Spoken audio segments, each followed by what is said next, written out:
A new spirit is at work in American poetry. I won't say it's a wave, I won't say it's a trend. That's convenient and military, and I'll leave the bore of tags to the men on time. Whatever it is, has been happening like breathing, quietly and spontaneously, among individual poets for some while now. And a good sampling of it is in Donald Hall's Penguin Anthology of Contemporary American Poetry.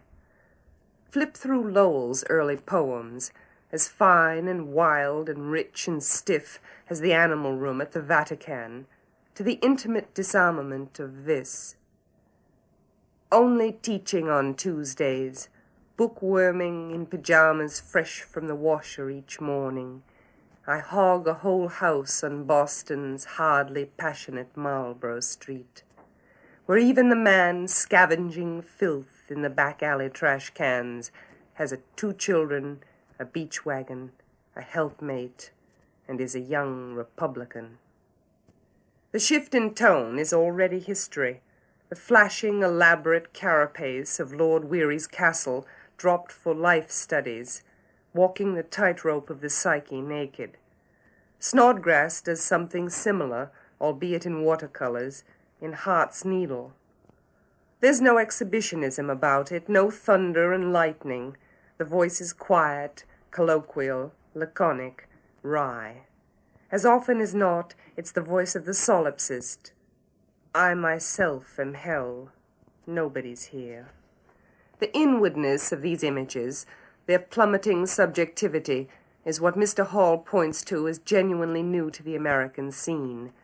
The uncanny faculty of melting through the leaves of the wallpaper, through the dark looking-glass, into a world one can only call surrealistic and irrational. The analyst's couch has played its role here, I think, that important and purgatorial bit of American literary furniture. Certainly the claustrophobic flow of nightmare and the startlements of free association inform passages like this from Louis Simpson's poem, There Is. I have the poor man's nerve-tick, irony. I see through the illusions of the age. The bell tolls and the hearse advances, and the mourners follow for my entertainment. I tread the burning pavement, the streets where drunkards stretch like photographs of civil death, and trumpets strangle in electric shelves. The mannequins stare at me scornfully. I know they are pretending all day to be in earnest. And can it be that love is an illusion?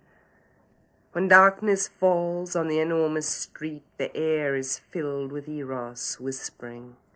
Eyes, mouths contrive to meet in silence, fearing they may be prevented. Now this is a far cry from the early, pastoral and courtly Simpson, the shepherds shouting ut hoy for intellectual joy, the caravels sailing to Cathay. Eyes and mouths amputated of humanity fabricate their contacts like neurotic cuttlefish in a cloud of ink. The word eros falls with the hiss of some disease. Most of Simpson's recent poems possess this curious tension and inevitability. Their electric charge does not seem to depend on any special word or image. It's roused rather as emotion is roused in much modern cinema, by the juxtaposition of images without editorializing. The images jostle and touch. The spark that springs, horror, tenderness, whatever, is the response of the viewer. I say viewer because so much of this poetry is visual.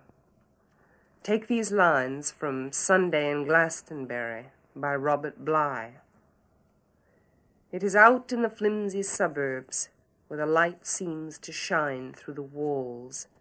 My black shoes stand on the floor like 2 open graves. The curtains do not know what to hope for, but they are obedient. How strange to think of India. Wealth is nothing but lack of people. The act, not committed here, of stepping into those shoes broods over the poem like a little doom. The very weight and hang of the curtains is personal, personified, And this in-feeling, this identification with light, trees, water, things, this is another aspect of the new poetry. Everything is listening, trembling, sentient. There's no sure objective ground. Stillness and motion, near and far, telescope upsettingly. They become one. As James Merrill asks in his poem, After Greece, but where is home? These walls, these limbs, the very spaniel underfoot races in sleep toward what? It is autumn. I did not invite those guests, windy and brittle, who drink my liquor.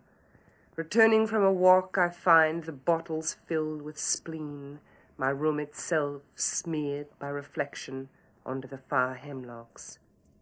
I some days flee and dream, back to the exposed porch of the maidens, only to find my great-great-grandmothers erect there, peering into a globe of red Bohemian glass. James Wright's new poems seem so pure and clear they might be documentaries, yet there's a darkness in this poem of his on miners, and the images drift into something at once subconscious and archetypal. The police are dragging for the bodies of miners in the black waters of the suburbs. Below, some few crawl, searching until they clasp the fingers of the sea. Somewhere, beyond ripples and drowsing woodchucks, a strong man, alone, beats on the door of a grave, crying, "Oh, let me in." Many women mount long stairs into the shafts and emerge in the tottering palaces of abandoned cisterns. In the middle of the night, I can hear cars moving on steel rails, colliding underground.